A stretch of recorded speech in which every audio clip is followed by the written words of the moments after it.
வணக்கம். தமிழக வெற்றி கழகம் 108 இடத்துல 234 108 இடத்துல தமிழக வெற்றி கழகம் ஜெயிச்சிருச்சு. 234 பாதி பேர் 1000 வாக்குலேயும் 500 வித்தியாசத்துலேயும். ஆனால் யாரும் டெபாசிட் இழக்கலை. மற்ற யாரும் அங்கேயும் எல்லா பக்கத்தும் கள்ள ஓட்டு போடப்பட்டிருக்குது. அதனால தான் தீய சக்தி இல்லைன்னா 112க்கு மேலே தமிழக வெற்றி கழகம் ஜெயிச்சிருக்கோம். கள்ள ஓட்டு. அப்புறம் நிறையா பஸ்ஸை விடலை, பல பஸ்ஸை விடலை.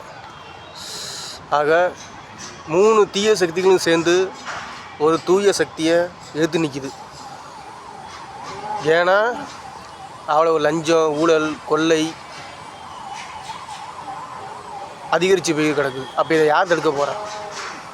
நீங்கள் விழுந்து விழுந்து கும்பிடுங்கள, அந்த சாமி தடுக்க போதா? ஆமாம், அந்த சாமி தடுத்துருச்சு. அதனால தான் 108 அதுக்கு மேலேயே வந்திருக்கோம். ஓட்டு போட்ட மக்கள் தான் சாமி. தமிழக வெற்றி கழகத்துக்கு ஓட்டு போட்ட மக்கள் தான் சாமி. சிந்திக்காமல் யோசிக்காமல் அண்டா குண்டா 5000 10,000 5 வருஷத்துக்கு 10 மாதம் சிந்திச்சா தானே. சிந்திச்சு ஓட்டை போடாதனால தீய சக்திகள்லாம் தீய சக்தி வேஸ்ட்டு. அதாவது தமிழ்நாடு மக்கள் இவ்வளவு தான் நேர்மையானவங்களா?